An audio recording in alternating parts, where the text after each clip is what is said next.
In one single morning, the crown prince stood in the great hall and dismissed the entire household staff.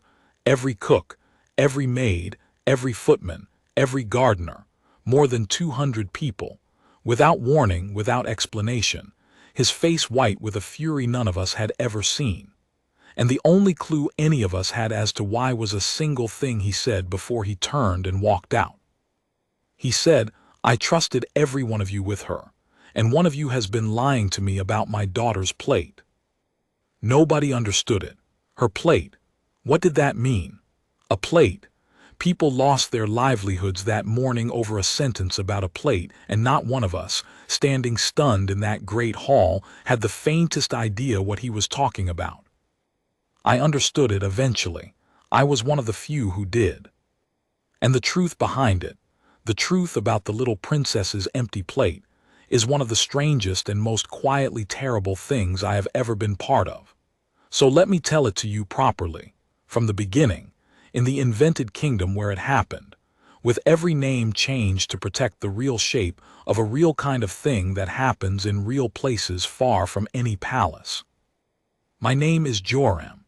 I served as a guard in the household of the royal family of Varenhold, a small, old, mountainous kingdom you'll find on no map, because I've invented it to keep faith with the truth underneath this story.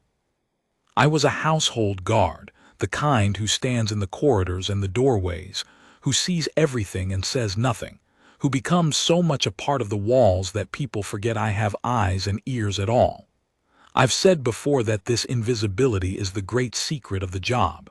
It was never more true or more important than in this story.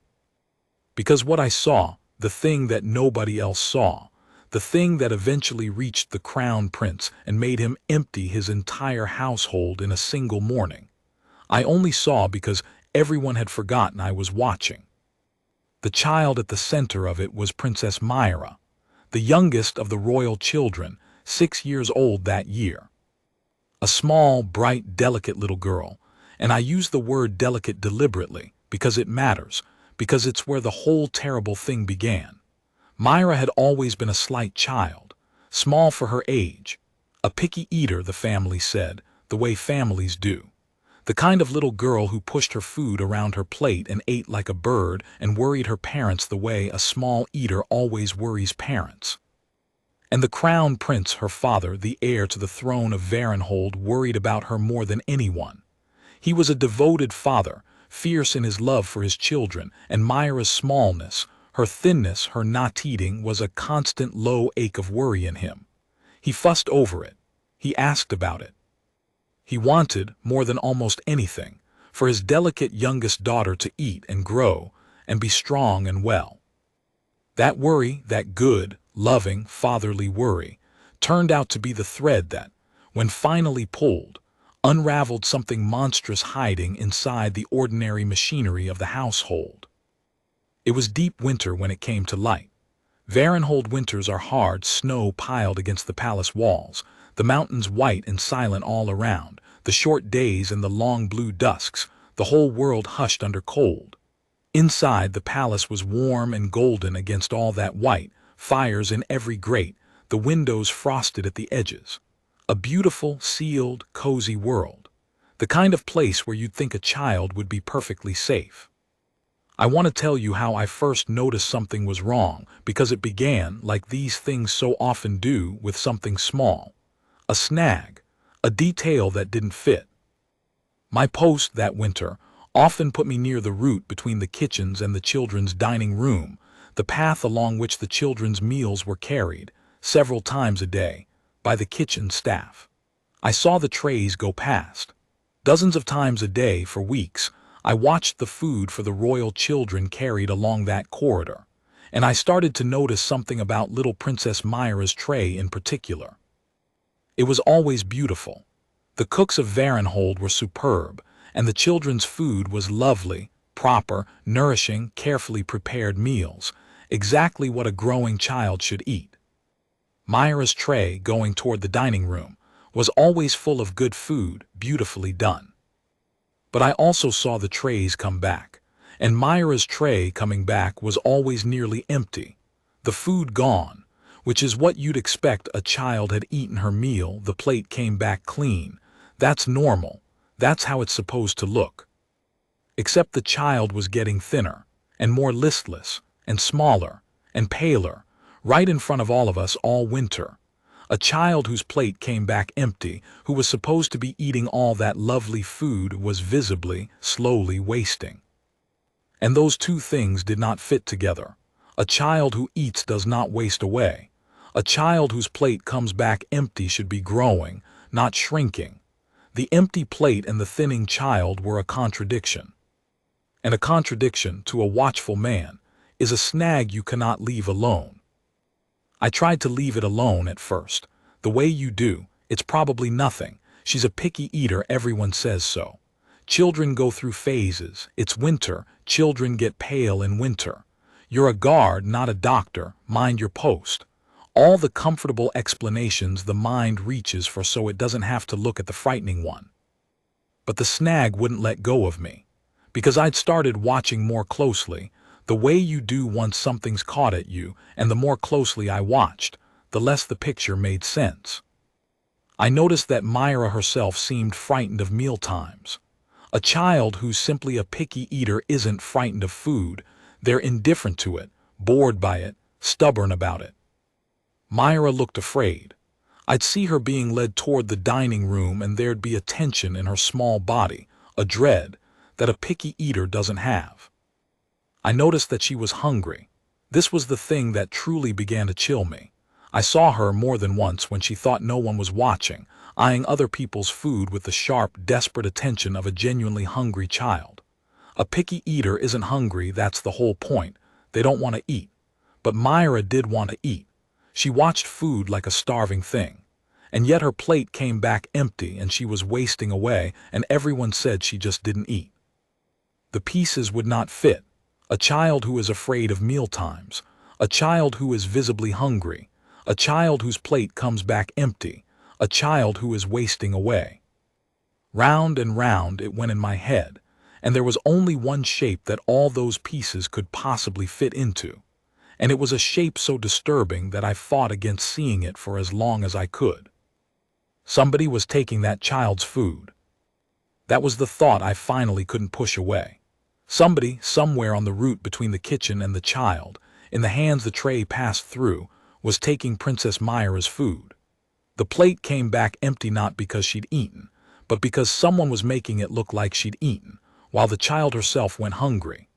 Someone was starving a 6-year-old in the middle of a palace full of food, and hiding it behind an empty plate and a story about a picky eater. I didn't understand why yet. I couldn't imagine a reason. It made no sense. What could anyone possibly gain from starving a small child? But the what was becoming horribly clear, even if the why wasn't. And I knew, the way you know these things in your gut before your mind catches up, that I had stumbled onto something genuinely evil, hidden in plain sight, in the ordinary daily machinery of trays and plates that everyone took for granted, and no one ever really watched. No one except a guard who'd been forgotten.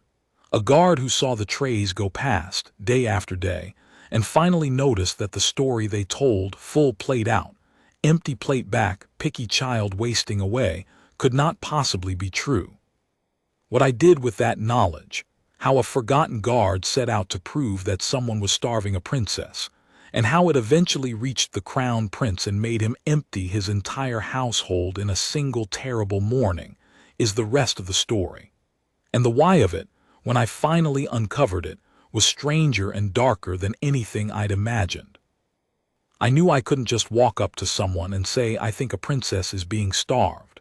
It was too enormous, too monstrous, and I had nothing but a pile of observations and a gut full of dread. If I made that accusation and couldn't prove it, I'd be dismissed as mad, and worse. Whoever was doing it would be warned and would change their methods, and the child would be driven deeper into the dark. I'd learned that lesson before, in another story, in another life. You don't save a child by accusing. You save a child by building something solid and taking it to the right person. So I started to watch the trays in earnest, carefully, without anyone seeing that I was watching. and I set out to answer the one question that would unlock everything. Where, on the journey between the kitchen and the child, was the food disappearing? Because the tray passed through several hands, the cooks prepared it. A kitchen hand carried it from the kitchen. Somewhere it was handed off. It reached the dining room. The child was there or brought there. And then the tray came back empty by the same chain in reverse.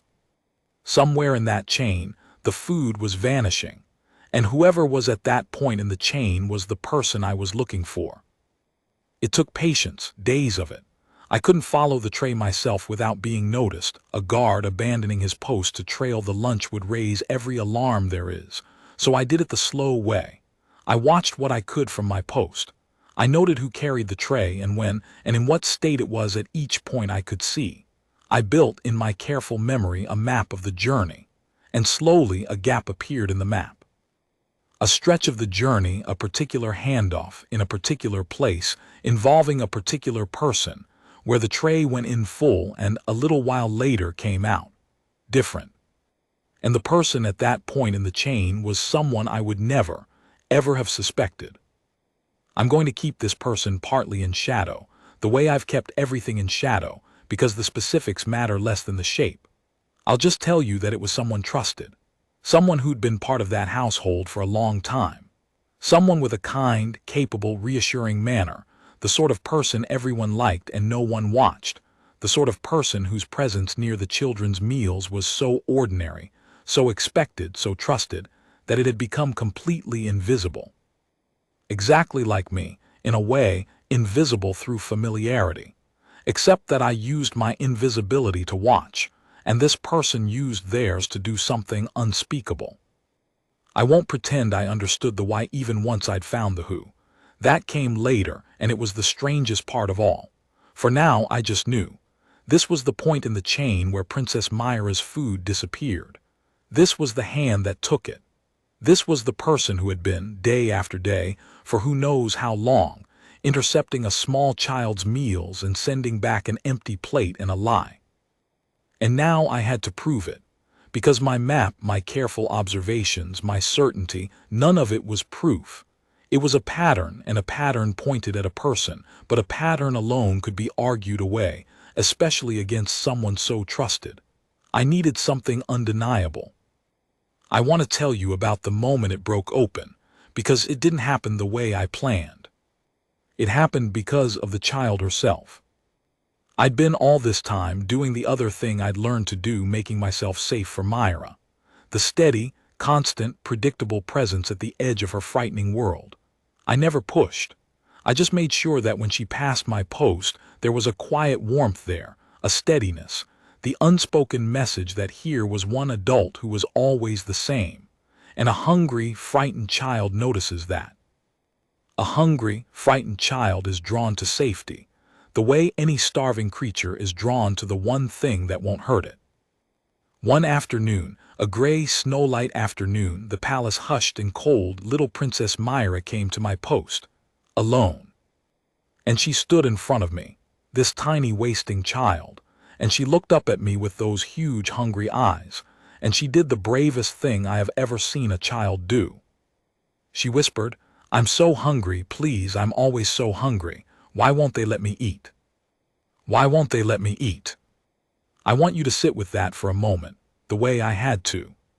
A 6-year-old princess, in a palace overflowing with food, standing in front of a guard and whispering that she was always hungry and didn't understand why she wasn't allowed to eat. She didn't even fully understand that something wrong was being done to her.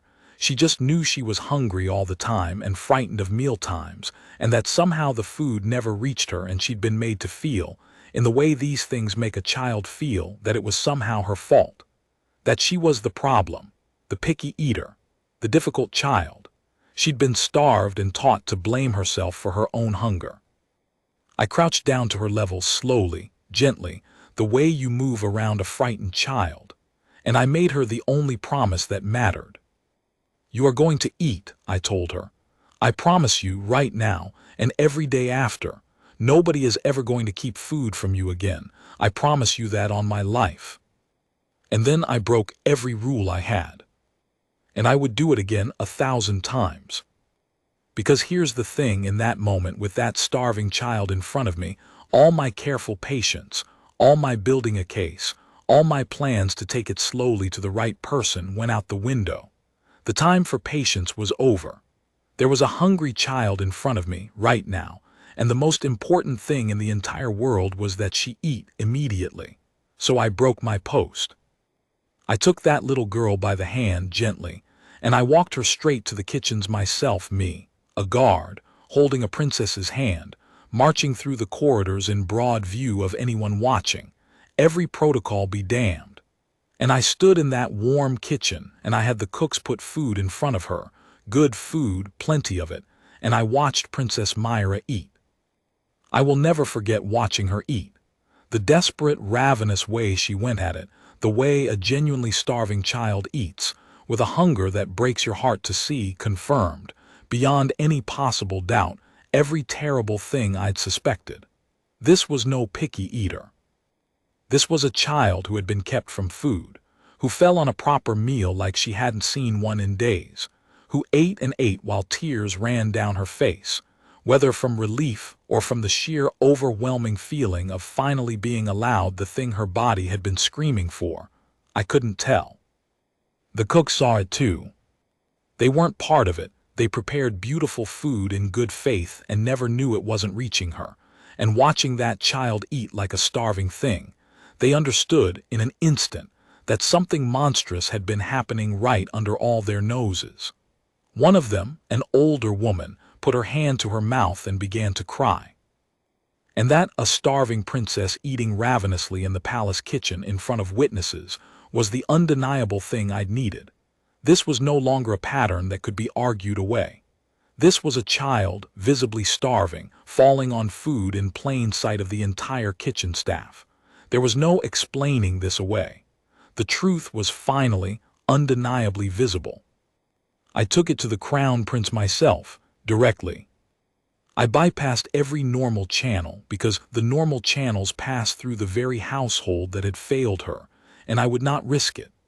I went as high as I could go, as fast as I could go, and I demanded a guard demanding, unheard of, to speak to the Crown Prince about his daughter. And when I stood before him, this devoted, worried father who had spent months aching over his picky daughter's smallness, and I told him the truth, that his child had not been refusing to eat, but had been prevented from eating, that someone in his trusted household had been intercepting her meals and starving her, and hiding it behind an empty plate and a lie, that the daughter he'd been told wouldn't eat had just fallen on a kitchen meal like a starving animal, because she was, in fact, starving. I watched something happen in that man's face that I have never seen before or since. I watched a father understand that his child had been suffering badly for months, right in front of him, and that he hadn't seen it. That the worry he'd felt had been real and right, and that the explanations he'd been given, "She's just a picky eater, Your Highness, don't fret," had been lies. Lies designed to keep him from looking too closely. Lies that had let his little girl waste away while he was reassured. And the fury that came into his face then, cold, total, terrifying, was the fury that the very next morning would empty the entire household of Varenhold in a single, shocking, history-making stroke. But it was not a blind fury, and it was not an unjust one, whatever it looked like to the 200 stunned people in that great hall. Because the Crown Prince, in his rage, understood something that took the rest of us much longer to grasp. And the reason he dismissed everyone, not just the guilty one, but every single soul in that household, is the last part of the story. And it's the part that turns this from a story about cruelty into a story about something else entirely. The next morning, the Crown Prince gathered the entire household in the great hall. Every single one of us. More than 200 people, cooks and maids and footmen and gardeners and guards, the whole vast machinery of a palace, summoned and standing in rows on the cold stone floor, murmuring, confused, sensing that something enormous was coming but not knowing what. And he stood before us white-faced, and he told us, without naming the guilty one, without exposing the details, but with a cold, clear fury that his daughter had been harmed.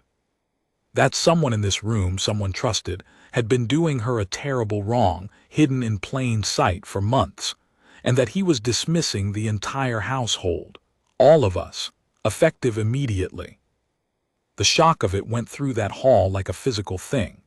200 people, many of whom had served loyally and faithfully for years, decades, their whole lives dismissed in a sentence. People who had done nothing wrong. People who loved those children. And I saw the bewilderment and the hurt on their faces, the unfairness of it, and I understood why it looked to them like the act of a man unhinged by rage, lashing out at the innocent and guilty alike. But it wasn't that, and he explained it before he left, that one sentence I told you about at the very start. I trusted every one of you with her, and one of you has been lying to me about my daughter's plate. And then he added the thing that made it make sense.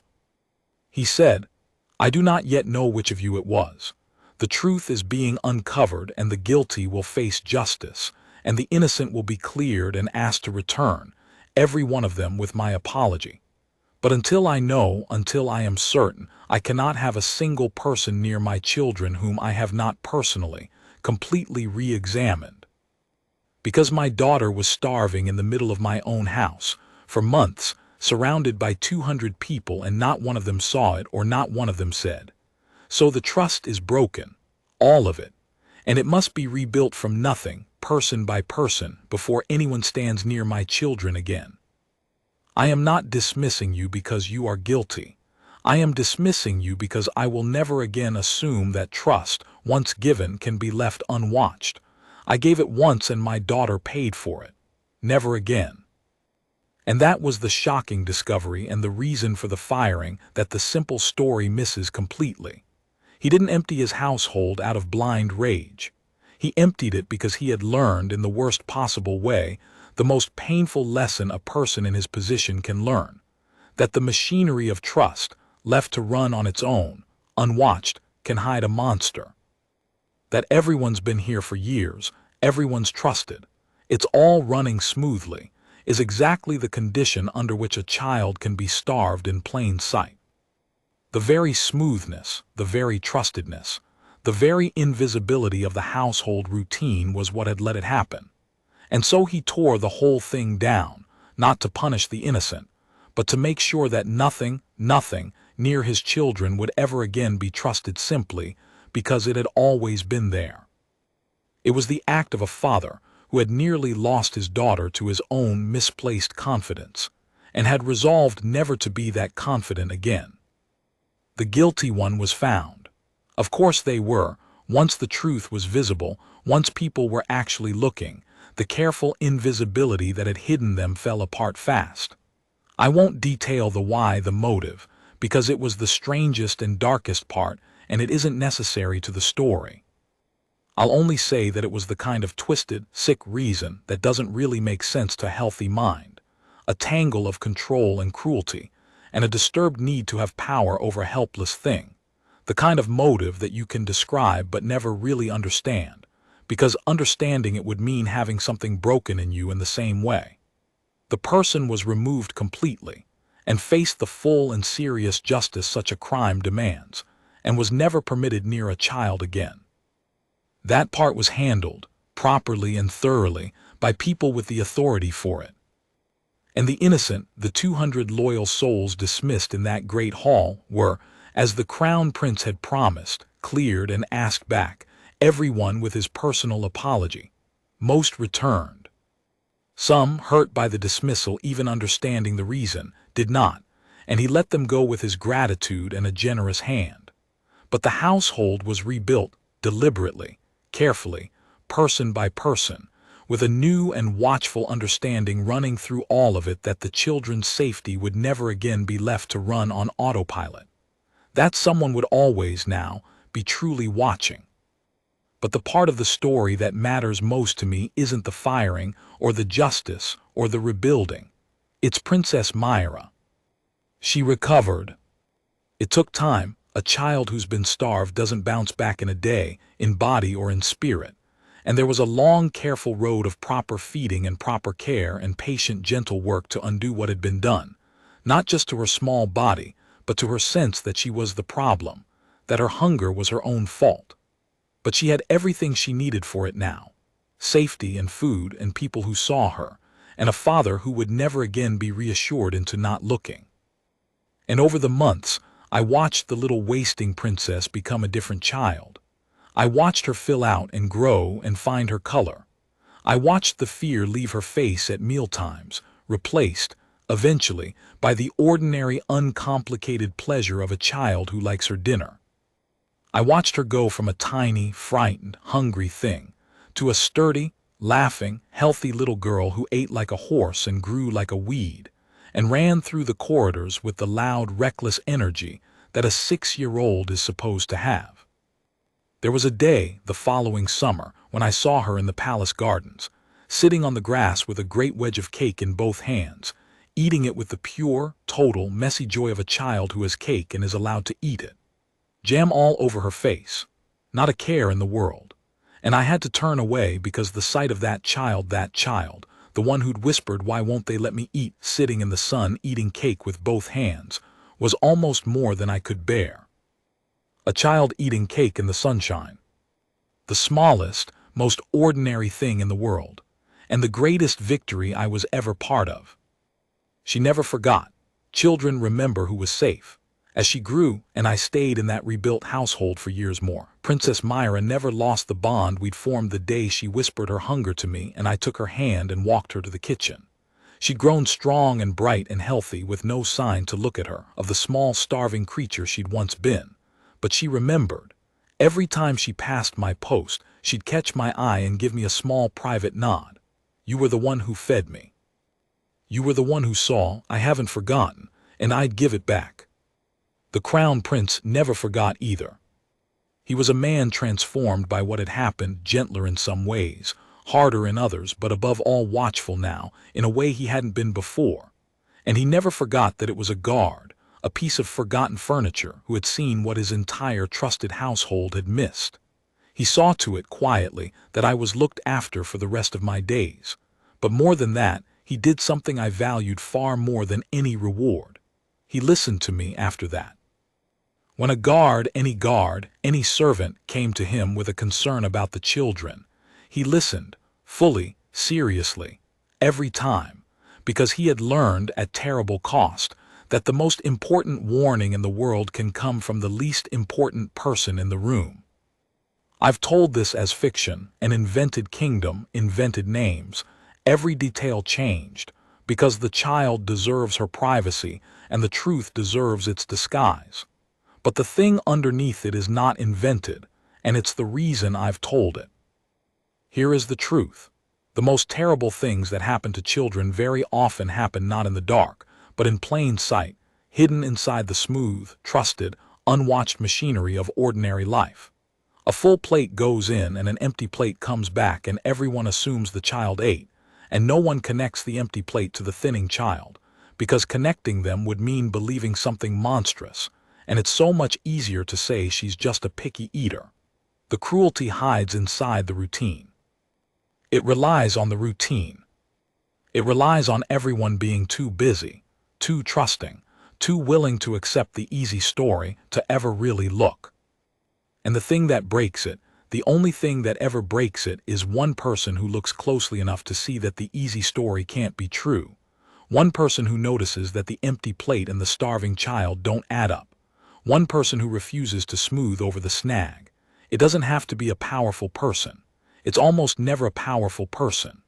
The Crown Prince, with all his power and all his love, didn't see it because he wasn't positioned to watch the trays. A forgotten guard was. And so a forgotten guard was the one who saved her.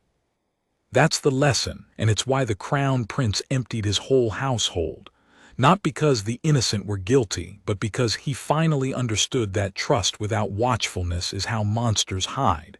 That love alone isn't enough. That you have to actually look. All the love in the world hadn't saved Myra. Looking did. So look at the children in your life and the ones at the edges of it. Notice the snag that doesn't fit, the empty plate and the thinning child, the long sleeves in summer, the fear where there shouldn't be fear. Don't smooth it over. Don't reach for the easy story. The easy story is exactly what the cruelty is counting on. A little princess wasted away in a palace full of food, behind an empty plate, because everyone accepted the easy story. And she got to eat cake in the sunshine with both hands, because one forgotten man refused to. That's the whole story. And I'd trade everything else I ever did for that one summer afternoon, watching her eat cake in the sun. She got to be a child again. In the end, that's the only thing that was ever worth anything at all.